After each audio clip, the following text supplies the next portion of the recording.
Hello, everybody. Welcome. I'm Kevin Burkham. I'm CEO of U.S. Farmers and Ranchers in Action. We are a farmer-led organization that works to champion U.S. agriculture and raise the voice of farmers and ranchers on important challenges that are facing the sector. Welcome to USFRA's new webinar series on the 5 key opportunities that were identified in the Potential for U.S. Agriculture to be Greenhouse Gas Negative report that was published late last year. That study, which was authored by 26 independent leading scholars and researchers, was peer-reviewed by the National Academy of Sciences, and it provides evidence of what's possible for U.S. agriculture. That report said it is possible to reduce emissions, increase carbon sequestration, and improve profitability for farmers and ranchers. And that is what we're going to spend a fair bit of time today talking about. I mentioned the 5 opportunities that were identified for agriculture in that report.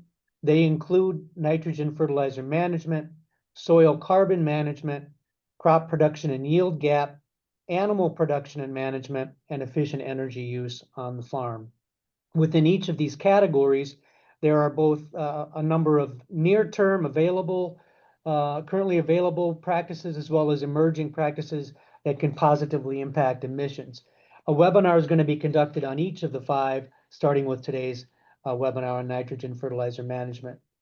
Jamie, if you can put up that agenda slide, please. We are fortunate to have a distinguished expert panel for you this afternoon. Leading off will be Dr. Bruno Basso of Michigan State University, who is also one of the authors of the nitrogen fertilizer management chapter in the report. He's going to provide a summary of the key findings in that chapter. In addition to Dr. Basso, Dr. Jerry Hatfield, who is retired USDA ARS lab director, will be previewing a follow-up research report that USFRA is working on with both Drs. Basso and Hatfield. Then Dr. Laura Gentry from Illinois Corn Growers and Precision Conservation Management will talk a little bit more about their farmer-led program. Dr. Sally Flis with Nutrien Ag Solutions will follow up. And then last but certainly not least, Chip Bowling, who is a member of our board of directors at USFRA, and we are taking him away from his cornfield right now, and we apologize for that, Chip. Before we get started today, we have a few housekeeping announcements. This event is being recorded, and it may be uploaded to USFRA's YouTube and Vimeo channels.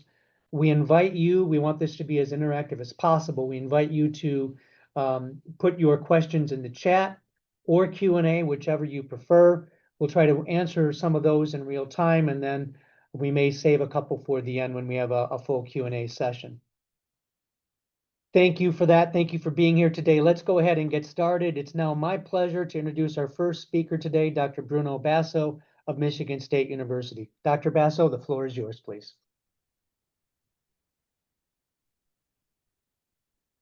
Great. Kevin, do you see my screen okay? Yes, Perfect. we do. Okay. Well, thank you so much for the opportunity to share my thoughts with you today, which is a very short, brief synthesis of the chapters that myself and Dr. Phil Robertson have authored. And in particular, given the time restriction, I would really like to focus on one key component of how we can really improve nitrogen management through digital tools, digital technologies, which leads to some level of win-win situation, profitability, sustainability, and potentially yield increase in parts of the fields or efficiency in other parts of the field. So as you have seen, this is the report. We were honored to be part of this. We contributed with Chapter 3, again, which focused on the challenges and the opportunity of nitrogen. Here we mentioned about nitrogen use efficiency, but we do cover a realm of aspects related to measurements, opportunity of different technologies. And again, I will focus on one particular aspect of the digital agriculture. Why it's well known, but I still feel that it's important to remind that agriculture is such a critical sector, feeds the world, unfortunately is a victim and a cause in some ways of climate change. And so agriculture contributes with 12% of the global anthropogenic greenhouse gas emissions, highly measured, quantified, but 36% of the contribution of agriculture comes from direct emissions. The direct emissions are not the same as the indirect emissions, like changing, land clearing and indirect land use. So N2O, nitrous oxide, is a very potent gas, and the production of fertilizer also contributes by using energy and the high level of energy to produce the fertilizers and through the Oberbosch process. But N2O, why is it so potent and why is it so important? And it needs to be converted into CO2 equivalent to be able to compare the different gases. Is imagine that N2O, it's like 273 blankets over you to keep you warm. It doesn't mean protecting from getting, hotter, but it's like keeping this the heat coming from the land closer to you. And so that's why we really need to pay attention on how we manage fertilizer. It is obvious that high yielding cannot be obtained without an efficient use of fertilizer. So it's very important that people realize fertilizer are very, very much needed, but their use over space and time can really be improved, as you will see. I'll try to address some of those. And so at the farm level, we can achieve reduction of emissions through addressing nitrogen fertilizer. So that simple graph there, you can see grain yield and fertilizer rates. One year, the same rates gives you one yield, and the other year, it gives you a different yield. And unfortunately, farmers are exposed to this all the time. That's basically what they live with. It is incredible that it's such a complex job dealing with the uncertainties with the climate. But there are many tools that allow us to understand why, this performance, varies and how you can mitigate by basically accounting for the impact of weather in different ways. We can't change the weather that it's coming, but we can certainly optimize soil management. We can allow to store more water and be able to have those two bars much closer and mitigate the effect of rainfall. Also, fertilizer rates and greenhouse gas emissions, they go together. The more fertilizer you put, the more the emissions, and it's actually exponential. So you can see that the optimum, fertilizer one time is it gives you one emission, and the other one is greater because of the different fertilizer used.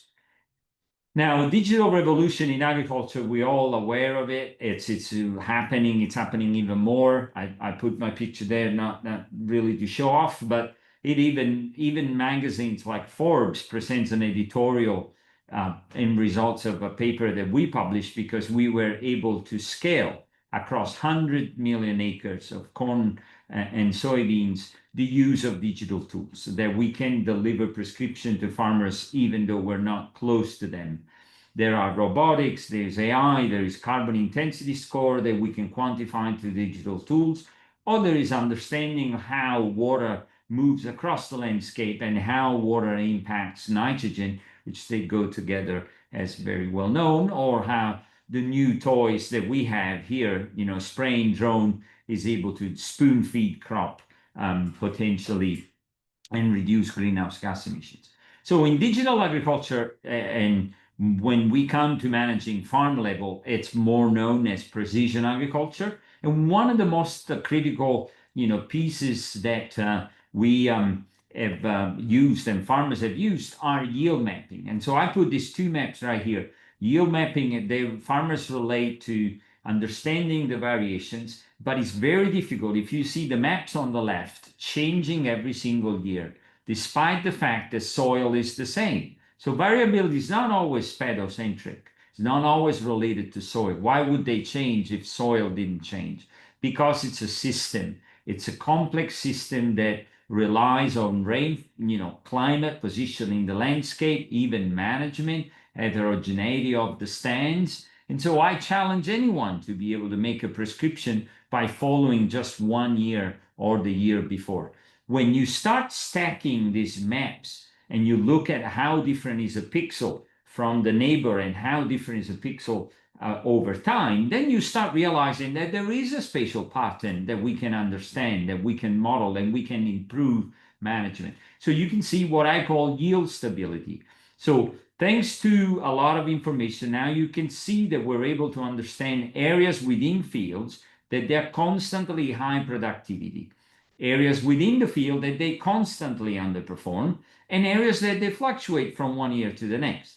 Now, despite the fact that I have a significant amount of yield maps, I fell through the crack from the companies that they own their own or work with farmers, but farmers have been incredibly collaborative as part of projects, and these are all yield maps that we have had for a number of years, more than 5-10 years. And so even though this is a drop in the bucket, 300,000 acres of yield maps for 15 years, but it allows us to understand this spatial pattern, but also use as a validation of these yield stability maps that we do at scale.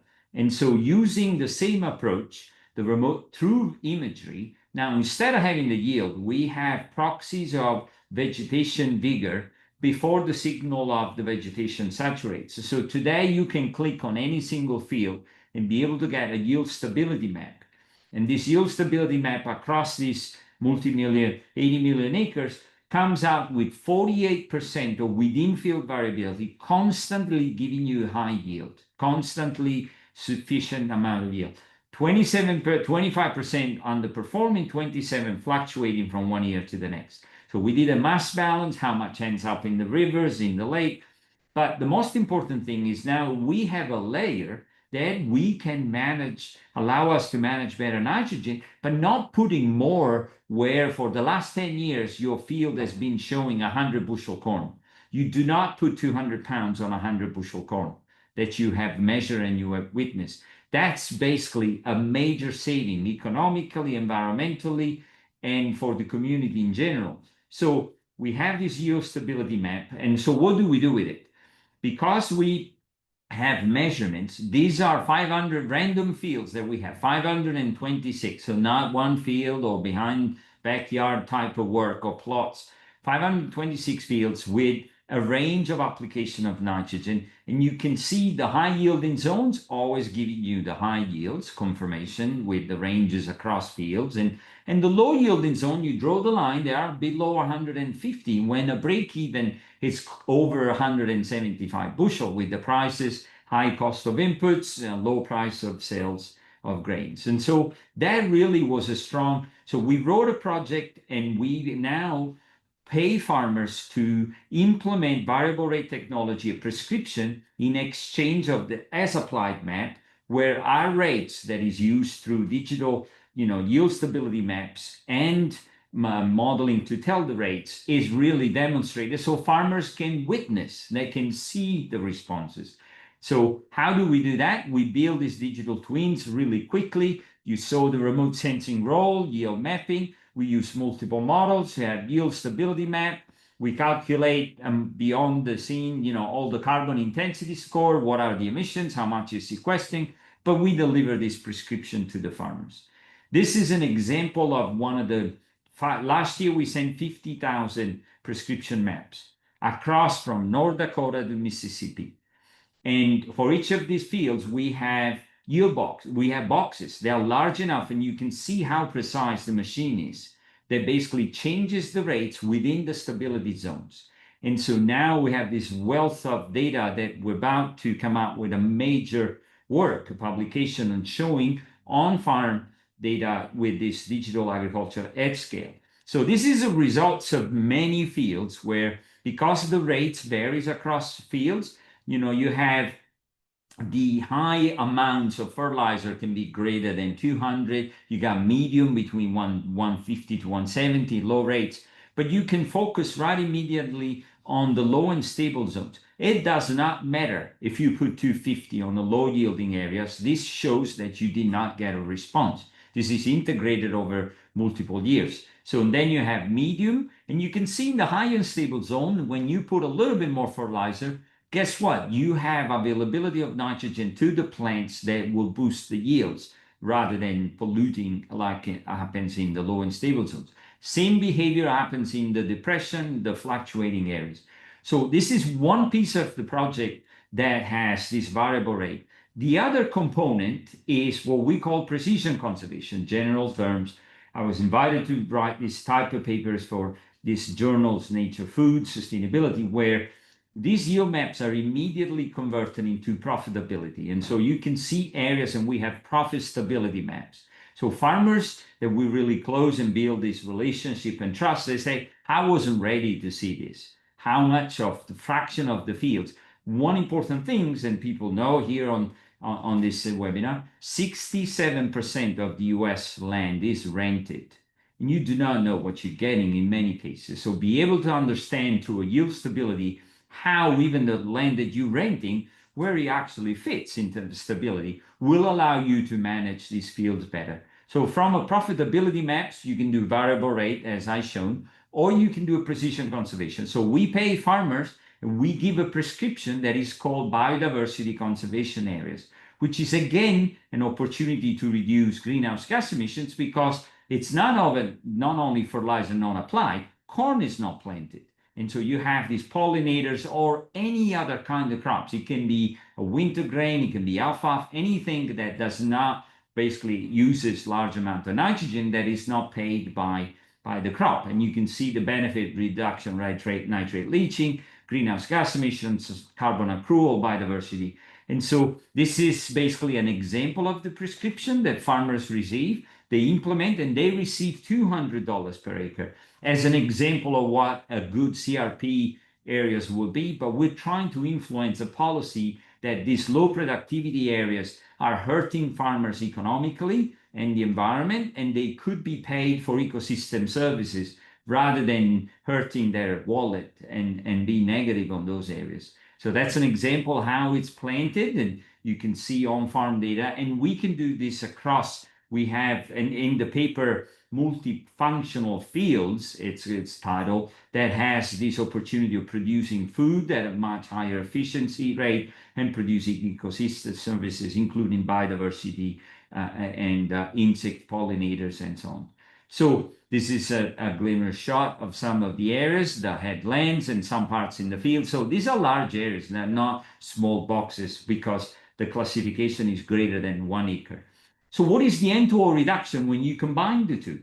So from the total nitrogen applied through the stability map, you have nitrogen savings, and that's basically you can have an N2O abatement of 300 all the way to 300 kgs or pounds per acre. Is the same. I didn't convert because these are results of scientific analysis. But the same reduction of N2O occurs if you do even more precision conservation when some of these areas are not even planted. The one on the left, the basis use a fertilizer at the rate of what the crop should need, which is if you are in the 120 bushel, 130 bushel, you wouldn't be getting more than 100 pounds.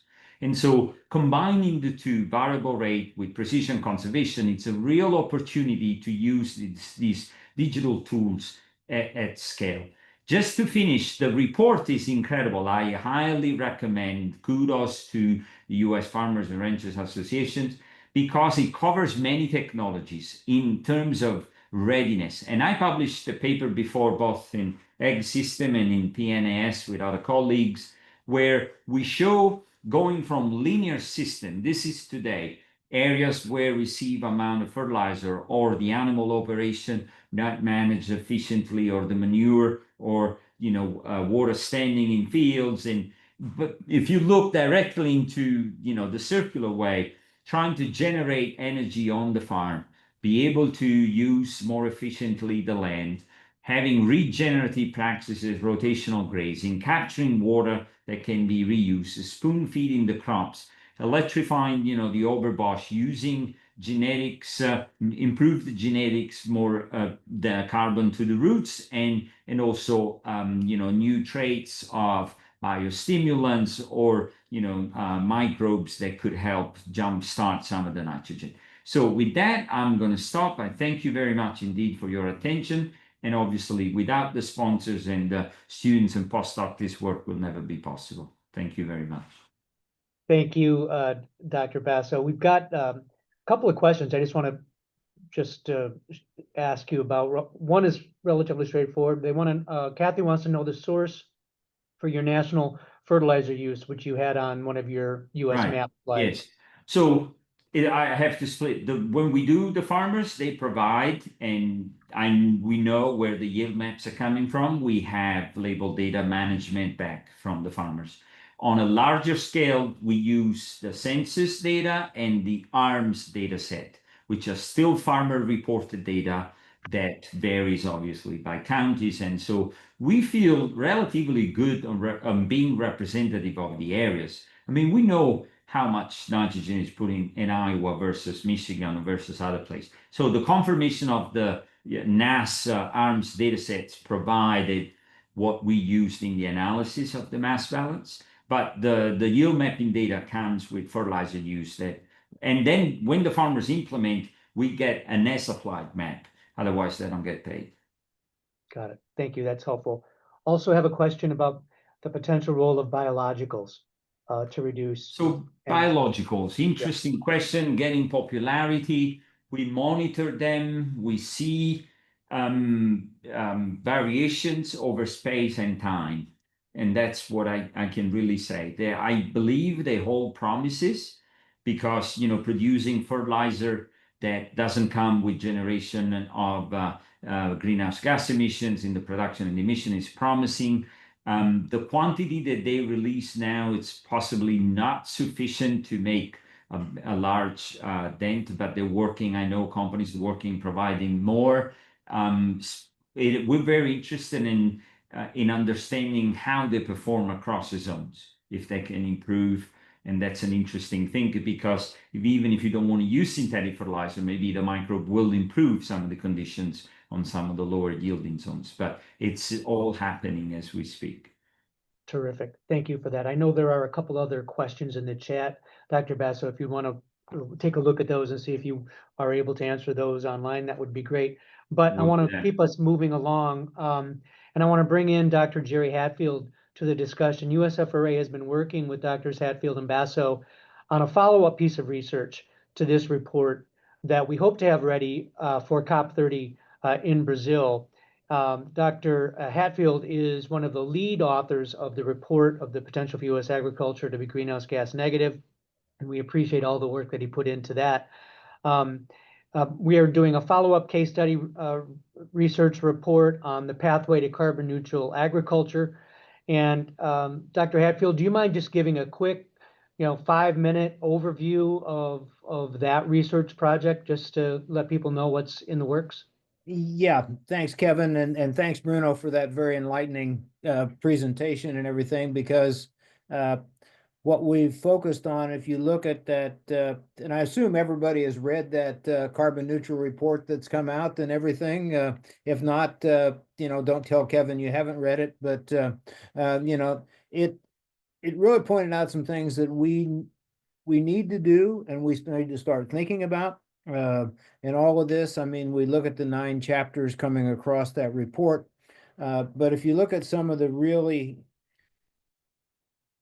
doable solutions today, and I look at it this way, and some of the doable solutions are really this nutrient management that Bruno just talked about. There's always effort in terms of soil carbon sequestration and everything. I focus on yield gaps and how do we do that. And as Bruno says, this is all a system. Even though the chapters are written and in separate entities, they're really looking at it as a system. And we really begin to look and say, what could we do as a follow-on to really get information to producers to continue this excitement about the path towards carbon neutral, but also along that path, think about things like improved productivity, production efficiency, profitability, all those different things. So what we focused on as the next step is really focusing on nutrient management, and in particular nitrogen management. And you just heard Bruno talk about all the things that we've discovered as we begin to look spatially across fields. So what would it mean if we started looking and saying, what would be the impact on the carbon footprint of agriculture if we now begin to look at this system and said, if we took a field and just reduced the amount so that it fit the yield potential of that particular field. So instead of 200 bushels or 250 pounds across all the field, if we reduce that, what would be the implications on the carbon footprint just by that mere reduction of nitrous oxide emissions, as well as all of the energy that it takes to produce that nitrogen fertilizer and move it to the field. The other piece of this is what would happen if we took those really low yielding parts of that field out of production. What would be the implication on the carbon footprint? And what would be the implication on corn production area across the United States? I mean, are we talking about a significant portion? Or are we talking about a small portion and all of this? And then we begin to really look and say, what are some of the new tools that we could start using that take the 4Rs and really think about it much more as enhanced nutrient management strategies, not thinking about rate, place, timing, which people tend to think about as 4 separate entities, but really look and saying, how do you bring precision conservation, precision agricultural management into play, and what would that mean for the carbon footprint of agriculture? So we're focusing on those particular aspects as we go along.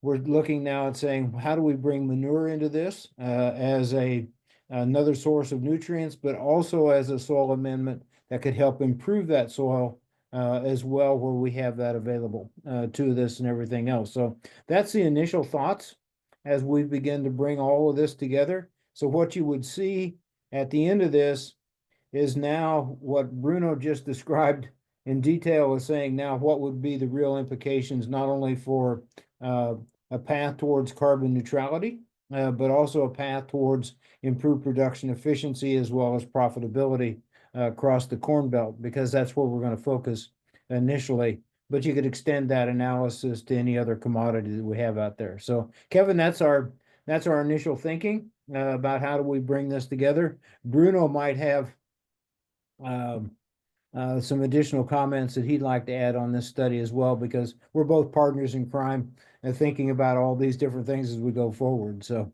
yeah. No, really, Jerry, just that, the overview was clear, and we will try to do this along the lines, be able to quantify these losses at scale, make it available for the US farmers and ranchers, and be able to go from there to make farmers more sensitive to their efficiency of management while maintaining high yielding, and incentivizing them to think about reducing the areas that they're really draining them down.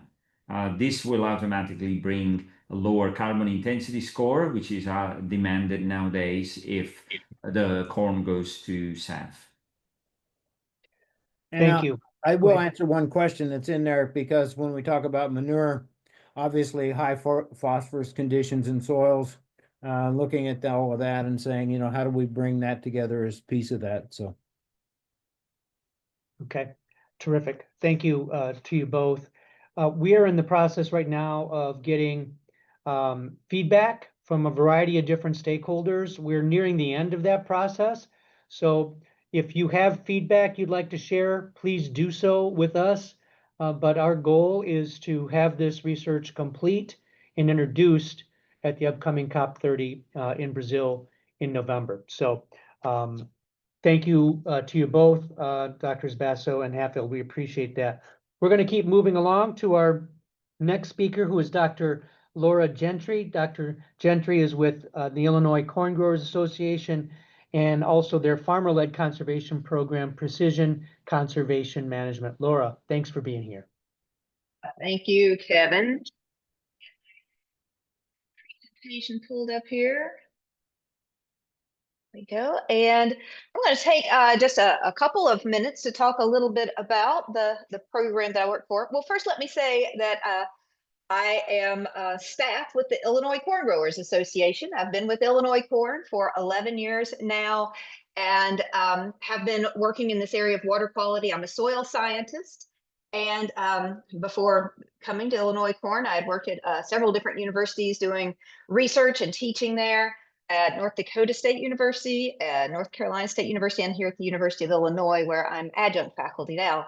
And when I came to work at the Illinois Corn Growers Association, we were really focusing then on water quality related issues, specifically around the Illinois nutrient loss reduction strategy. That was a document that came out in 2015. And at that time, it really brought a lot of visibility and scrutiny to what corn farmers were doing in relation to water quality related issues, specifically nitrogen losses and phosphorus losses.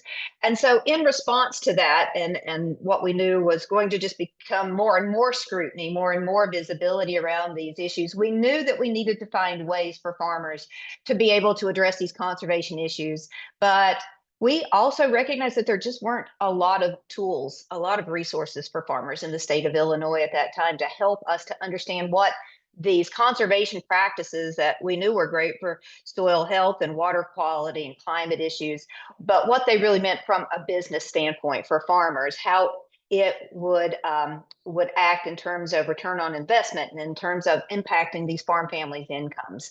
And so in 2015, the Illinois corn growers launched the Precision Conservation Management Program. I'm kind of laughing a little bit to hear Dr. Basso and Dr. Hatfield talking about their precision conservation programs too. I guess that terminology is something that's really garnered some, it's resonated with some folks and with us as well. So we called our program Precision Conservation Management. We started it with the help of a NRCS Regional Conservation Partnership Program award in 2015. So we now have 10 years of data in this program, and it's really designed to help farmers to make decisions about conservation practices with the same kind of cool-headed, even-minded type of business approach that they would take when they're thinking about, purchasing a new piece of equipment, or whether or not to rent this field next year or not, or whether or not to change their hybrids. It's a business decision.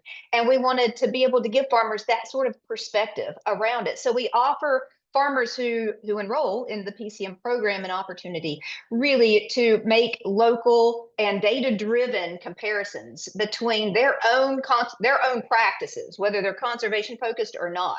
Farmers do not have to be doing any kind of conservation program to be able to enroll in PCM, but it allows all of the farmers who enroll to be able to make these comparisons between their own practices within their operation and compare themselves locally to farmers who are using more conservation focused practices.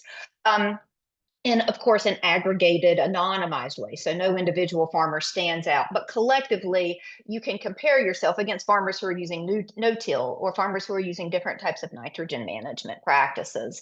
And so with all of this, it's just designed to help farmers make sense of their own farming operation, find out what conservation practices could fit well into it, and to know what kind of financial incentives and programs are available to help them if they're ready to make some of these changes, to help offset some of the risks or the expenses that they might face. So the Precision Conservation Management Program, we are not trying to make farmers change what they're doing. We are trying to help them to understand what these changes could mean, if it could make them more profitable, more resilient to challenges with weather or on their farm, and of course to help all of agriculture to fight further nutrient regulations.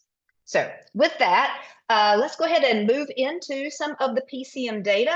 The PCM program is very data focused, and we collect data from our farmers beginning with the first pass across their field after the harvest of the previous crop, all the way through to the harvest of the current year's crop.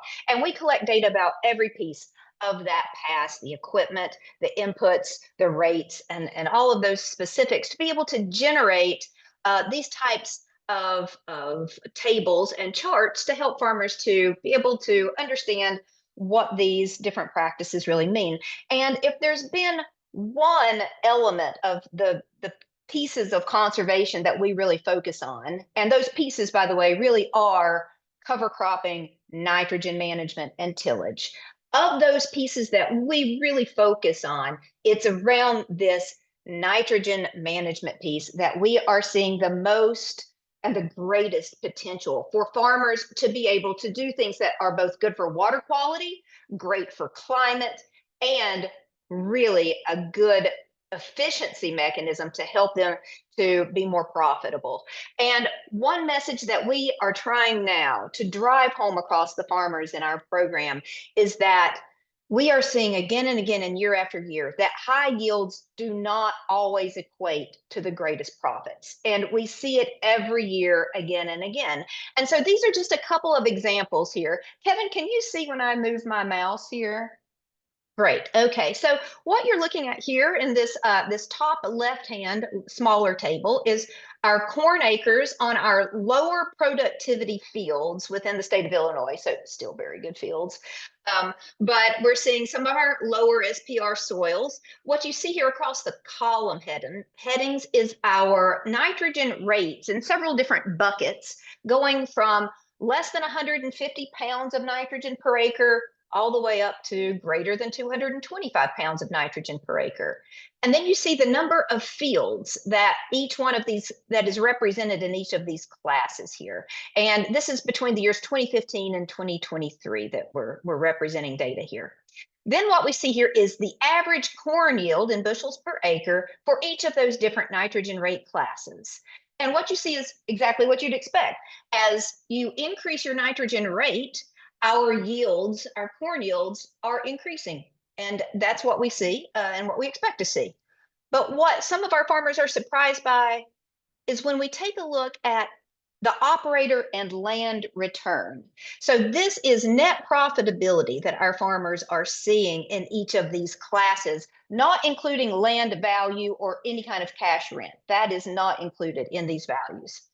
And it also does not include any kind of incentive that the farmer may be getting if they're in a nitrogen reduction program or a cover crop program or any of that. No kind of conservation incentive is included in these.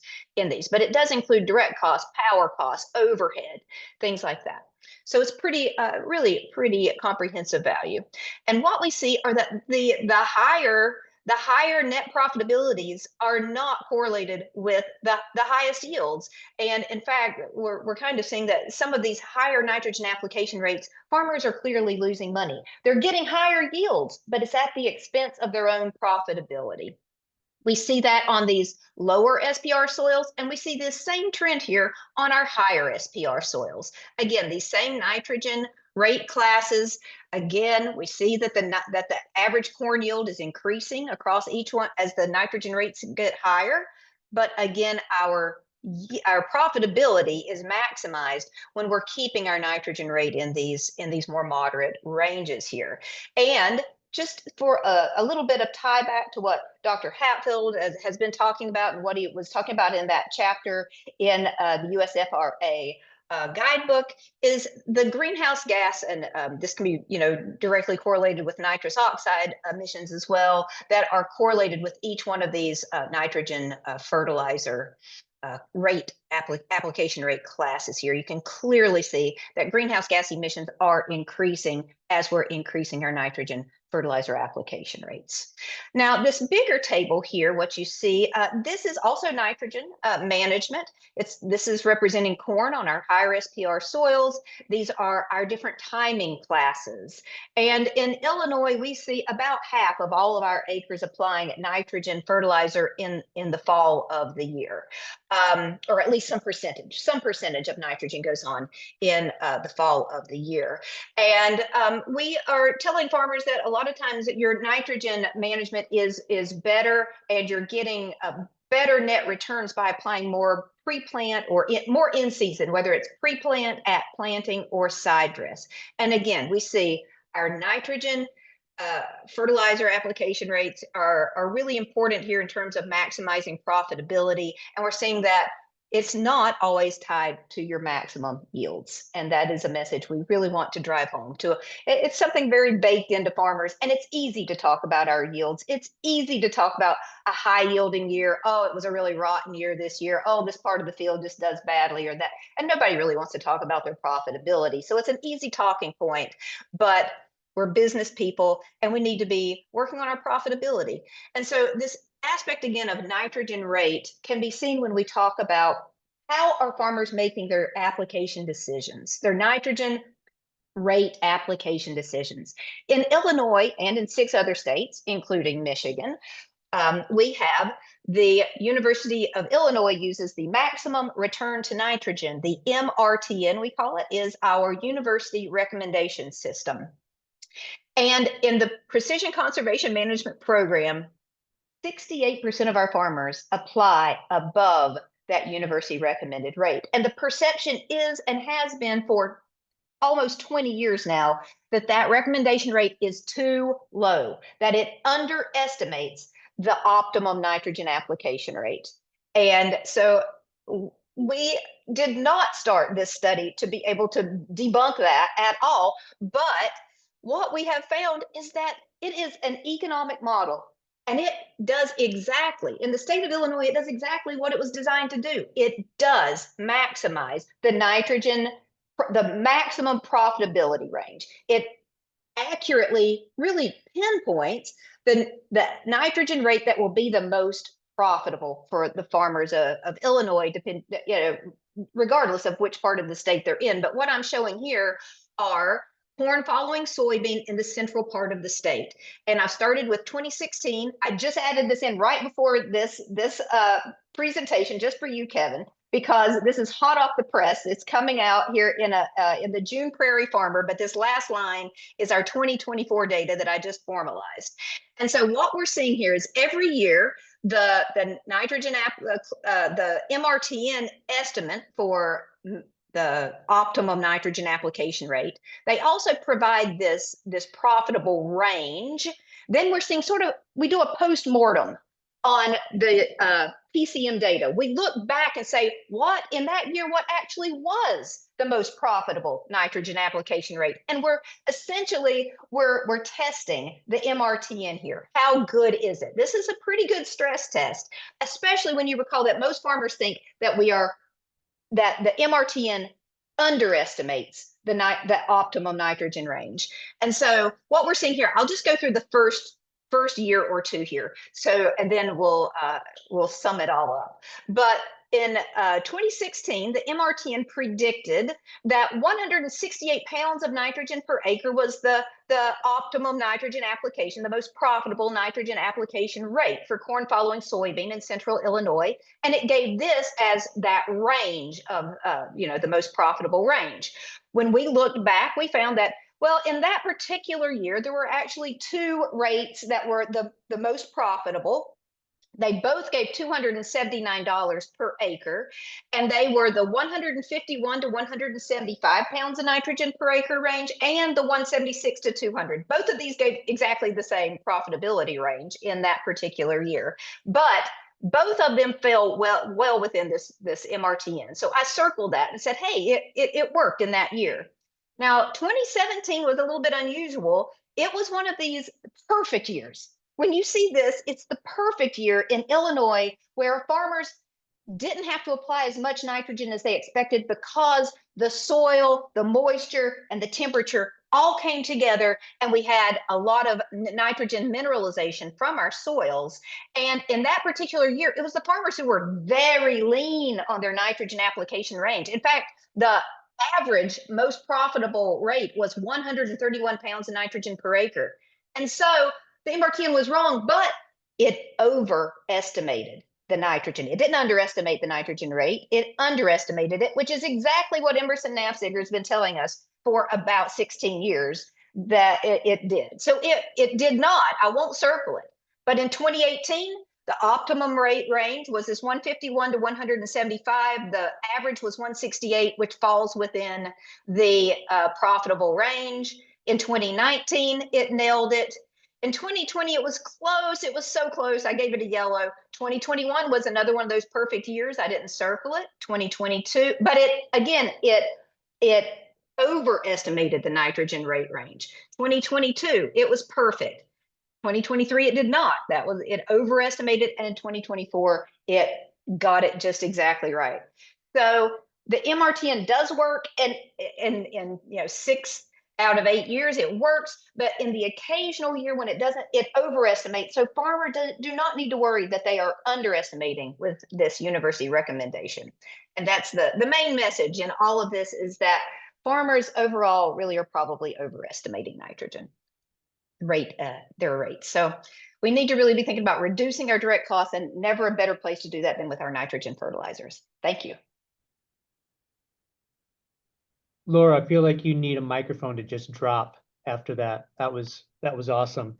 Hey, listen, we know how tough it is right now for row crop farmers, growers, and especially they're predicting a record corn crop this year. Again, a lot of market uncertainty, a lot of trade uncertainty. Are you seeing farmers adjusting their nitrogen fertilizer application rates in years like this?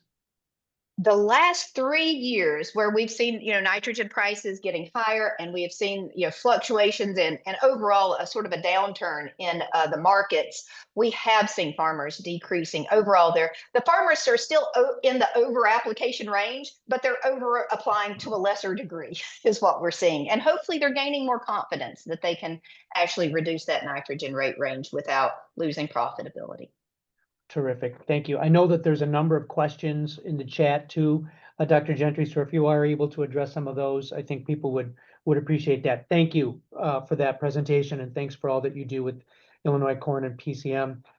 Next, our next speaker is Dr. Sally Flis. She is Director of Sustainability Program Management and Outcome Design for Nutrien Ag Solutions. If you don't know, Nutrien is a leading global provider of crop inputs and services. And Nutrien is also a member of USFRA's board of directors. Sally, thanks for joining us. The floor is yours. Thanks, Kevin. Laura, can you stop sharing so I can share? Well, I'm so sorry. Okay, where? Somebody help me here. Stop sharing. Well, that's strange. To me, it says I'm not sharing. Okay.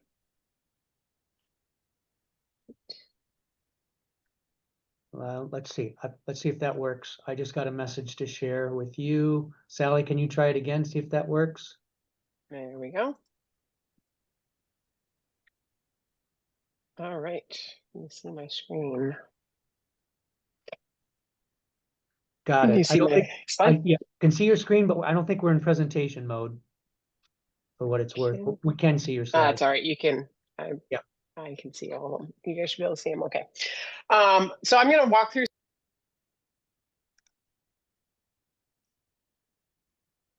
Unmuted again.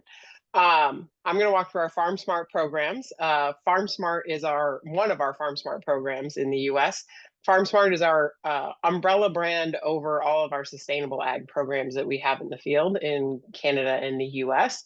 So it just helps us talk about the 3 pillars that we operate under, which is proof, profit, and opportunities. And so we're looking to collect the data and prove that the practices growers are implementing, find the profitability, as Laura talked about, at a field level, but also find those downstream opportunities for growers to get paid for the outcomes that they're generating from the practice changes on the field, and then help drive these practices forward. So our main program in the US is our Sustainable Nitrogen Outcomes program. So we have had this program in the field. This will be our 4th cropping season where this program has been available at a large scale. It is based on the Climate Action Reserve's nitrogen management protocol. So we've actually are asking growers to reduce their nitrogen rate by a minimum of 5%, because that is what that protocol asks for. It is available in the 5 crops that are listed above. The majority of our acres are corn, grain, and wheat that we've had enroll over the last 5 years, or the last 3 cropping seasons, because we're still in the enrollment phase for the 2025 cropping season. And growers are paid based on the tons of carbon equivalent emission reductions that they achieve in the field through the reduction of rate and or the addition of a nitrification inhibitor or a slow controlled release fertilizer. And so one example of that is the product, you probably can't read the full name here, but Nitrane Bullet. is our nitrification inhibitor product that would be in a liquid or an anhydrous, or could be applied as a solid on a solid fertilizer. Additionally, we have our ESN product. That's a nice fit there too, but it's totally up to the grower to think about working with their crop consultant where they want to be on that spectrum of a 5 to a 30% rate reduction based on either a USDA county level nitrogen rate that's set as their baseline, or based on their own farm or field level baseline, and then decide with that rate reduction, are they comfortable? Would they like to add a nitrification or urease inhibitor or other type of enhanced efficiency management type products? So some of the other products listed here are not nitrification inhibitors, but they're products that we've got evidence and proof of in the field that help show you can reduce nitrogen rate and maintain or grow yields with that reduced nitrogen rate and the use of this product. We have some partners involved in this that are buying the carbon emission reduction outcomes and using them in their reporting. Our main one in the US is Ardent Mills, and working with the 4 companies listed there to report into their carbon accounting systems through either just calculating the outcomes, or for a couple of these companies, and I'll get into it in a couple of future slides, we have a validated pathway in the US to apply this protocol across these 5 crops across all 50 states, and get validated scope 3 insets for companies to use in their accounting systems. One other unique thing here, I think this ties well to the discussion Laura was just having about that risk aversion to reducing rate, because growers are concerned about reducing rate and losing yield. And we've seen that as well as we've rolled this program out. But we're working with a company called Growers Edge to provide a crop warranty coverage program so that growers can be covered for that first 15% of yield loss that could potentially happen if there's a problem with the nitrogen management or the rate reduction that's implemented. So we're reducing that fear of, if I reduce rate, I'm going to lose yield and I'm going to lose money. And so it helps us address that in the field with growers and bring some new opportunities to them. So over the last 3 years of this program, we've enrolled just shy of 1 million acres in the US. These are mostly unique acres because of crop rotation. And so the grower enrolls new fields every year as they move through that crop rotation and have either corn or wheat or sorghum, or I don't think cotton, we don't have a ton of cotton in this at the moment, or barley in their work. We do have a little bit of processing tomatoes out in California that have played around with this, but anyways, we've grown the acres year over year. We'll be about the same number of acres this year, somewhere around 500,000 acres of new enrollment in the program, or more, depending on the response we get in the field. But we have the same data set as Laura talked about in hers. So on every field that enrolls in this program, we do collect everything that happens in that field from the day after the previous crop was harvested through the day that the target crop was harvested. The data is then run through the field print calculator, and so we get all the metrics associated with the field print calculator from field to market, in addition to using the emission factor calculations that the Climate Action Reserve has, so that we are able to calculate the tons of carbon equivalent emission reductions that are achieved. So this is what we've looked at. Now, we have been a victim of being overly focused on carbon in this program, because a lot of these acres fall in some of these impaired watersheds as well. We've got a fair number of acres that would be in the Mississippi River watershed, where we are looking at, as Laura mentioned, a lot of these initiatives and discussions around nutrient management and 4R started with a lot more around water quality concerns. And then as we've had this carbon space come up, really the water, I know we don't talk about the water quality impacts that we're driving through these programs in addition to the carbon. So these are annual tons or pounds of nitrogen fertilizers that were reduced in applications going on to the fields that were enrolled in the program. So as you can see, that's increased year over year for the fields that are enrolled based on their baseline that they gave us. And then the total emission reduction tons that we have achieved, now not necessarily every time it's verified because of the quirkiness of going through scope 3 or scope 1 verification and the evidence that's required and some of the elements that are required to achieve verification, not necessarily all the tons that we can, or the fields that we can calculate emission reductions on, are we able to achieve a verified outcome on. But we still have all the data for every single field that participates, and we can incorporate the calculation of an emission reduction there, or we're able to calculate carbon intensity scores for things like corn, where there could be an opportunity in a biofuels market. So we have from this work verified both scope 1 offsets that we sold to the Royal Bank of Canada in 2022, and scope 3 insets that we're working with our downstream partners like Ardent Mills to use in supply shed accounting across the board. We're just beginning our verification on our scope 3 and finishing up our data collection on the 2024 data for crop harvest, and also looking at where there could be opportunities for biofuels markets versus that carbon verification pathway. We do see some opportunities here to continue to drive nitrogen use efficiency. Only about 40% of the corn acres that are in the program are currently using an enhanced efficiency fertilizer, so there's definitely room there. The wheat acres that are in the program don't use the EEFs as much, but a lot of that is driven by the geographies in which the wheat that we're looking at is grown. So there's not quite the same geographic need or opportunity to implement the EEFs on the wheat crop.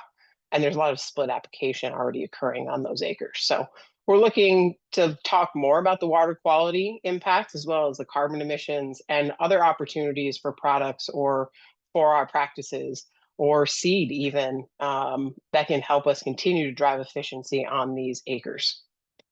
So just a quick look at our corn acres have doubled from where we were in 2022 to just shy of 100,000 acres of corn that are enrolled in this program. And then wheat is a big one for us because of some of our downstream partners. So we do enroll all wheat classes. And a little bit of barley. For whatever reason, we didn't have as much barley enrolled in 2024 as we saw in 2023, but our wheat acres continue to grow year over year as well. And then I'm just going to do a shameless plug for our Farm Smart podcast, where we talk about all of our programs and with our partners and internal resources about ways we can help growers collect the data, report on their sustainability outcomes, and participate in opportunities to get paid for those outcomes. Wow, thank you, Sally. Appreciate that. Couple of people in the chat are saying they aren't able to see the slides. We found what fixes that. If you close out of Zoom and restart, that should work. The good news is we're essentially done with slides for the webinar, so apologize for the inconvenience. Sally, enrolled acres, very impressive. The reductions in nitrogen, very impressive. Why is it working, and what does it look like in the next 3 to 5 years? So I think the big reason it's working is because, nitrogen is kind of what we do from end to end as a company, right? So we manufacture nitrogen. We have opportunities not only in working with growers for better nitrogen management in the field, but we also have products that have a lower carbon emissions associated with production. So we can start to stack together all of these parts that get us to an overall lower footprint on the field. Nitrogen management, I think, as all the previous speakers have mentioned, is something growers are thinking about every year. And so versus some of the soil conservation or soil carbon practices, not that those are not important practices or things that growers are thinking about, but every year, for the reasons that all of the previous speakers have mentioned, growers are thinking about what they should do with their nitrogen. And so if there's a fit for them to participate here, there's also a little bit of a payment that they can receive if they're meeting that emission reduction or that rate reduction at the same time. And this program is going to continue. Like I say, we're enrolling 2025 acres right now.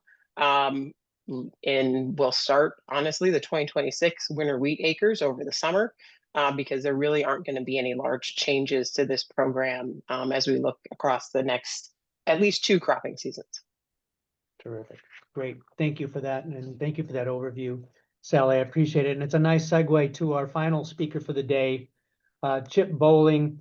who is a farmer in the Chesapeake Bay region of Maryland. He's a member of the Maryland Grain Producers Association and a vice chair of U.S. Farmers and Ranchers in Action. Chip is going to talk about how he has been working with nutrient management mandates and has lived to tell about it. Dare I say, even thrived, but I'll let him share that information. Chip, how does this theory get put into practice on your farm? Okay, so thank you, Kevin, and thanks for everybody for being on. So, yeah, we just heard about all the voluntary things that farmers are doing around the country, and they're all doing good work and they're getting good results from it. But for me, I have a mandatory fertilizer management, and this book right here is my 25 nutrient management plan that I have every year from the EPA and the state of Maryland that regulates the fertilizer I can use and the fertilizer I can buy for every crop, every field, and every farm that I farm. So I farm about 45 miles south of Washington, D.C. I farm 24 different farms other than the one I own, and 22 of them are on the Potomac or the Wacomico rivers that feed into the Chesapeake Bay. And my fertilizer use is mandated by my previous year's crop yields, and I can only apply the amount of fertilizer as my yields that I've had the previous years. So we've been managing fertilizer here since 1998 under strict regulations from the EPA and the state of Maryland. We get a report card every year for the Chesapeake Bay. This year we got a B grade, which is a good grade. It's one of the better ones that we've ever gotten. And it's actually showing that Maryland farmers, and along with Virginia, Pennsylvania, and Delaware, I don't want to exclude them either, but Maryland farmers are reducing the amounts of nitrogen, phosphorus, and sediment that's going in the bay. And we continue to use, you heard a lot about the 4 Rs. Maryland farmers use the 4 Rs every year and have been forever. That's a big part of what we're doing because we have to put it at the right place at the right time. So for me, on a typical corn crop, I'm spreading my nitrogen use out to 3 to 4 different applications. I'm managing that nitrogen only when I need it. And towards the end of the growing season, I'll do tissue samples to see how much I can use. On my wheat crop, I'm doing no less than 3 nitrogen applications to ensure the same results. We talk about things that are doable, and I think Laura mentioned the scrutiny that farmers are in. There's no more farmers that are under more scrutiny than the ones that I farm with here around the Chesapeake Bay. What we've learned is we've partnered with but organizations like the River Keepers and the Chesapeake Bay Foundation. We partnered with them to show what farmers are actually doing and the good that we're doing. And our image here has come a long way in the last 10 years of how we are implementing these practices and improving the water quality in the bay.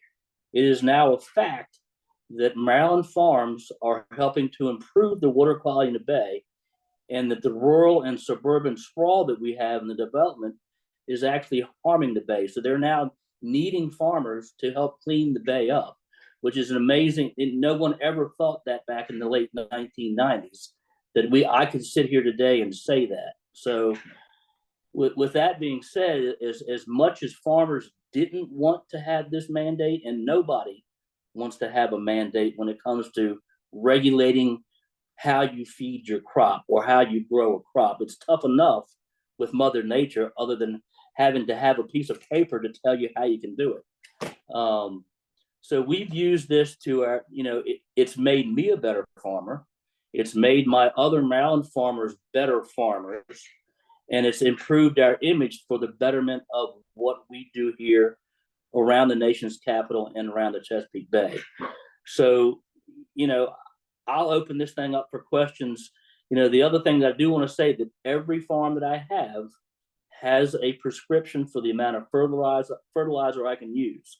We're spreading fertilizer today, and I've got guys that I'll write a sheet down, and for every farm that we go to, it's got a different blend of fertilizer on the commercial side that we're using, and they've got to adhere by that. If I don't, in the spring, I have to do an implementation report that accounts for every pound of every type of fertilizer that I use on every farm.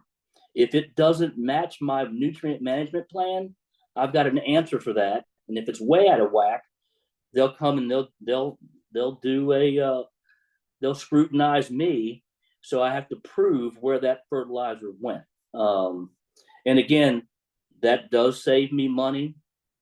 We actually thought it would cost us money when we started doing this, but we're finding out that the benefits of saving money on reduced fertilizer use, we're keeping our crop yields are going up. Maryland's corn crop is pretty much on average with the national average when it comes to yield.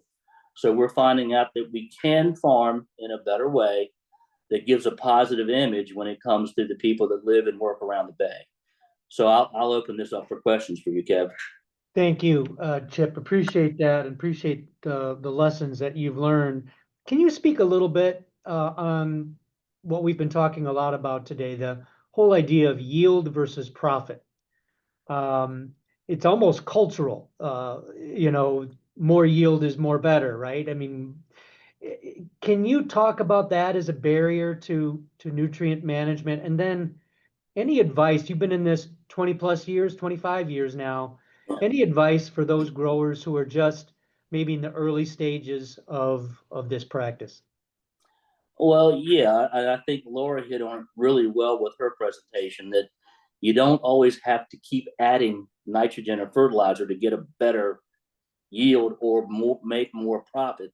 That's what I've learned. I mean, my dad farmed a different way than I did. My grandfather farmed a different way than we. We're old tobacco farmers. We were fertilizer intense to grow a crop of tobacco, and we've learned that even with tobacco, you don't have to do that. But with row crops that I grow right now, the corn and wheat and soybeans, we're learning that if we manage our fertilizer use along with our other inputs, that we can be more profitable even if we don't have a bumper crop. Every farmer wants to have that high yield. I am one of those too. But most of the time, if I look back at my records when I do that implementation report every spring, I'm going to find out that my best yields were not always my most profitable acres. And that it's hard to explain to the farming world how that is, but the numbers don't lie. So yeah, what we're finding out, not just in Maryland, but in Michigan and across the country, even with Nutrien, you're finding out that you don't have to have big yield numbers to have big profitability numbers. And right now, there's not a lot of profit in farming. We're hoping, we're hoping for that good year, but the good year is profit, not so much yield. Mm-hmm. Yeah, got it. Well said, Chip. I'd like to have the panelists all kind of come back up. Jamie, if you can spotlight everyone, and we've got a few minutes here to answer some questions. And I want to thank the panelists for addressing the questions that have been coming in via the chat and the Q&A. There's one I want to just direct to Laura, and I think you've been answering this, but might be helpful for everyone to hear. There's a question from Russell about pre-plant being the most economical practice. He says there are intangible risk components with preloading, but how should farmers take that if they have already invested in the technology for split application? Oh, well, I would say don't read too much into that data set. Those are big averages. And what I don't represent in this data set is the variability. And something even as much as $5 an acre is something that that may not be statistically significant between the pre-plant. The side dress is often, if not the most profitable, one of the most profitable. I think side dress is a great mechanism for feeding crops. So no reason to worry about that, I don't believe. Okay, great. Thank you for that. Question from Carlos. Hello, Carlos. Thanks for joining. To Sally. Sally, can the growers stack the GHG benefits of different practices like cover crops, no-till, biologicals alongside the nitrogen reduction? Yes. Yeah. So we're calculating a total greenhouse gas footprint through field print calculator, or depending on what downstream partners are looking for those calculations, we have opportunities to work with all of the major models that are available to do that biological systems type modeling. Another piece that's quite unique to our program is that it is all privately funded. It's dollars from Nutrien, it's dollars from our downstream partners. And so if you want to participate in a state or federally funded program and our program at the same time, you can do that because you're not double dipping. You're getting paid by private entity and by a state or a federal group. Got it. Thank you for that. Bruno, any advice there's a lot of ag value chain companies and organizations on the call today. How can they help support growers in this effort to really get a handle on better managing their nitrogen fertilizer? I would start by saying farmers need to feel confident that the reduction is not going to lead to yield decline. And that's through whether it's analysis of their own data or what we do, areas that it shows like Chip does. He only applies whatever's being taken up. And it varies over, space and time. So considering space is critical. Be able to understand the rate that is most ideal across weather conditions. The thing is that what we do, the rate that we suggest, it's a result of the type of weather that has been basically happening on that farm. But as the year goes by, you can build analogs, you can build similarities to years where, and so that particular recollection would help understand, what is a potential rate that can be used. This is a low-tech approach.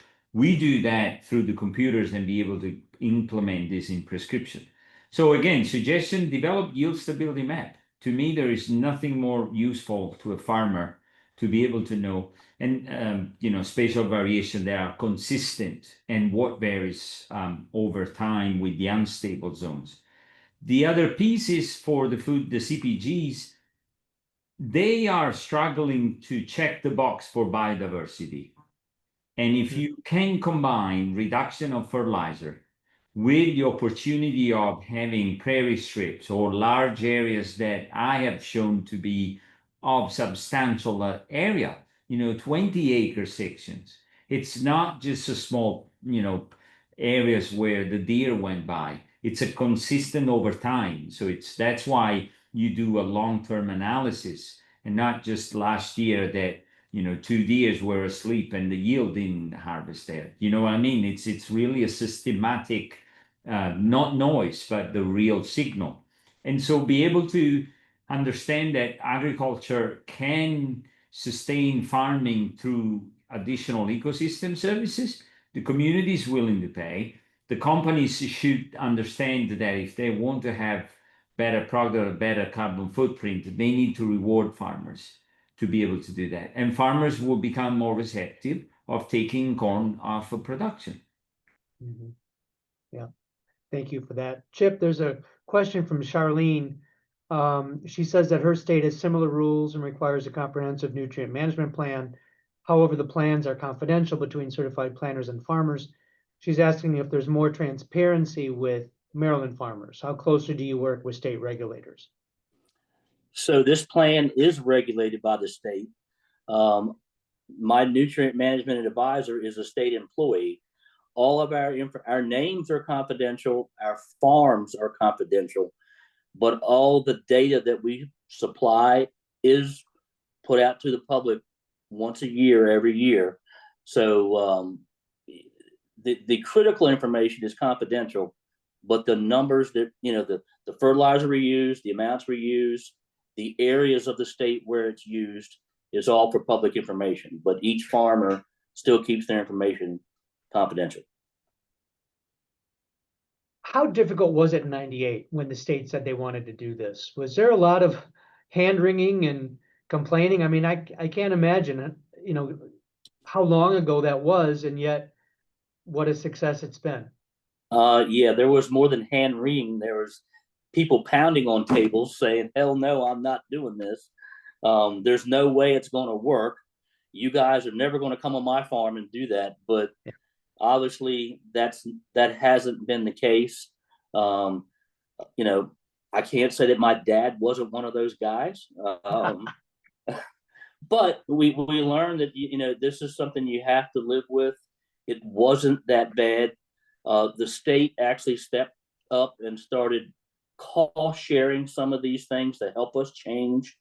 There was definitely the money in there for that when the mandate came about. So that made things a little easier. You talk about how can companies, work with farmers to get them, coerce them to start working with them. Well, money talks, and this technology is not cheap, and changing the way you farm is not cheap, and changing the practices of how you farm is not cheap. It takes time. So I have to say that the state of Maryland has worked with farmers, not just on as far as technology, but they've stayed with us and helped pay for some of this stuff. The state of Maryland has a tax. The residents of Maryland actually help pay for our cover crop program willingly. What farmer doesn't want to get $85 an acre to plant cover crop? I'm first in line every year. Wow. Yeah, it sounds like you had an interesting relationship with your dad. Didn't you bring EPA to the farm unannounced one day as well? I think he was surprised at that. I did, and they're coming back again in this June. So we've learned that it's not that bad. Good for you. That's what leadership looks like. Listen, for the producers, the adoption of these practices can lead to enhanced soil carbon. It's got to be profitable. Producers like Chip have implemented these practices, and they are making a real difference for both their bottom line as well as their soil and water. I think the challenge that we've all identified here is to quantify the effects of these practices and reward producers for achieving those benefits. I want to thank Dr. Basso, Dr. Hatfield, Dr. Flis, Dr. Gentry, and Chip Bowling for joining us today. As I mentioned, USFRA will be posting videos, recordings of this session online via YouTube, Vimeo, and social channels. I do want to just put a plug in. We've got a second webinar that has been scheduled on May 21st from 2 p.m. to 3:30 p.m., where we're going to examine the second opportunity identified in the report, this one on soil carbon management. So thanks to our panelists, and thanks to everyone for joining today. Have a good rest of your afternoon.